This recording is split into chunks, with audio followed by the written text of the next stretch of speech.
8월 7일 강아랑이 전해주는 정치권의 뜨거운 말말말 강아랑의 정치랑입니다. 자, 오늘 첫 번째 주제는 가석방 없는 무기형입니다. 최근 이른바 묻지마 범죄라는 이상동기 범죄가 잇따라 발생하고 있죠. 이 같은 범죄에 대해서 가중처벌을 해야 한다는 목소리와 함께 정치권에서도 실질적인 대책이 시급하다는 지적이 나오고 있습니다. 연이은 묻지마 범죄로 인한 국민들의 공포도 매우 심각한 상태라고 보입니다.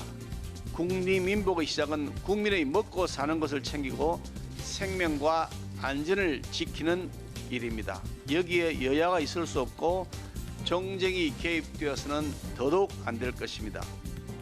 시민들의 평온한 일상이 무차별 흉기 난동에 위협받고 있습니다.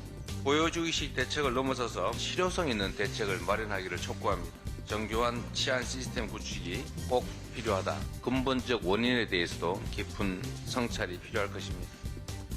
김기현 국민의힘 대표는 연이은 범죄로 인해 국민 공포가 심각하다면서 대책을 강구하는 일에 여야 없이 집중해야 한다고 밝혔습니다. 이재명 민주당 대표도 평온한 일상이 위협받고 있다면서 정교한 사회 치안 시스템 구축이 시급하다고 강조했습니다. 법무부는 특단 대책으로 가석방 없는 무기징역과 사법 입원제 도입 검토를 공식화했는데요. 가석방 없는 무기징역은 수용자를 사회와 영구히 단절시키는 조치를 취해 범죄 억지력을 높이고 재범 위험을 차단하겠다는 취지가 담겨 있습니다. 사법 입원제는 타인에게 위해를 가할 우려가 큰 일부 중증 정신질환자를 법원의 결정으로 입원시킬 수 있는 제도입니다. 강제 입원도 가능하다는 게 골자입니다. 정치권 일각에선 사실상 중단된 사형제도를 집행해야 한다는 목소리가 나오고 있는데요. 홍준표 대구시장은 SNS를 통해서 사형제 찬성 의견을 밝히는가 하면 조경태 국민의힘 의원도 흉악범에 대해서 사형을 집행해야 한다고 주장했습니다. 한동훈 법무부 장관도 최근 사형제와 가석방 없는 무기징역에 대한 고민을 드러낸 바 있죠.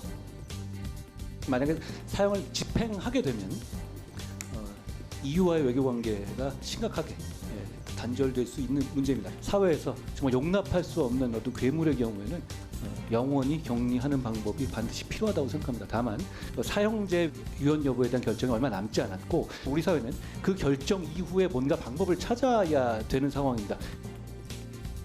한 장관의 사형제에 대한 고민은 더 필요하다면서 용납할 수 없는 범죄자에 대해선 영원히 격리하는 방안이 반드시 필요하다고 강조했습니다. 박대출 국민의힘 정책위 의장은 가해자의 인권보다 더 중요한 건 일반 국민들의 일상이라고 힘을 싣는가 하면 서영교 의원 역시도 영구 격리 내용을 담은 형법 개정안을 발의할 상황입니다. 흉악범을 사회와 영원히 차단시키겠다는 취지의 가석방 없는 무기형 제도. 하지만 사망할 때까지 가두는 것에 대한 인권 침해 논란과 함께 세금으로 흉악범을 평생 수용하는 것이 적절한 것이냐는 비판도 있는 상황입니다. 여러분은 가석방 없는 무기형 이 제도 도입에 어떤 의견이신가요? 자, 이어서 오늘 두 번째 주제는 원내대표 취임 100일입니다. 지난 5일이죠. 박광원 민주당 원내대표가 취임 100일을 맞았습니다.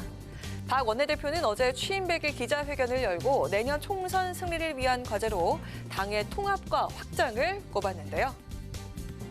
정기국회부터 총선 전까지 민주당의 절실한 과제는 당의 통합을 바탕으로 당 밖에서 확장을 더 쌓아가는 것입니다. 가장 중요한 것은 국민의 신뢰를 회복하는 것입니다. 국민 눈높이에 맞는 정치 윤리를 되찾는 것이 국민이 원하는 방향이고 그래야 국민과 진정성 있게 소통할 수 있습니다. 전당대회 돈봉투 파문으로 당이 어수선했던 시기에 원내 사령탑에 오른 박 원내대표. 지난 100일 동안 온화한 리더십으로 당을 안정화시키고 정책 역량을 강화했다는 평가를 받기도 했습니다. 이런 가운데 박 원내대표의 카운터 파트너인 윤재욱 국민의힘 원내대표는 지난달에 먼저 취임 100일을 맞았죠. 당시 윤 원내대표는 민주당과 함께 미래와 혁신을 위한 경쟁에 나서겠다며 의회 정상화를 강조하고 나섰습니다.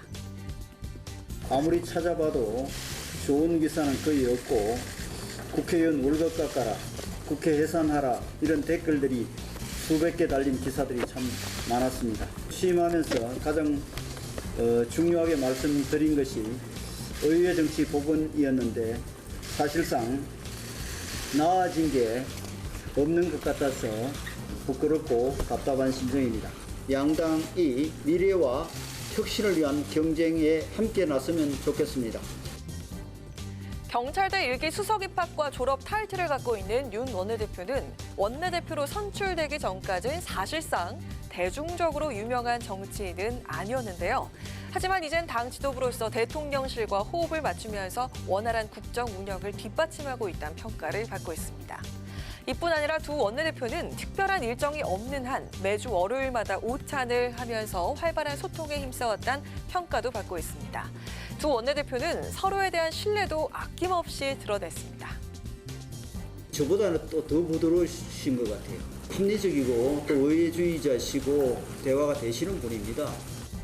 대단히 대화가 잘 되는 분이고 상대의 고충을 이해하고 배려하는 분이고 의회 정치에 대한 확고한 신념을 갖고 계신 분이어서 취임 100일간 꾸준히 소통하며 최고의 호흡을 자랑한 두 원내대표. 각종 산적해 있는 현안에 대해서도 여야가 협치할 수 있도록 두 사람이 나서주길 기대해보겠습니다.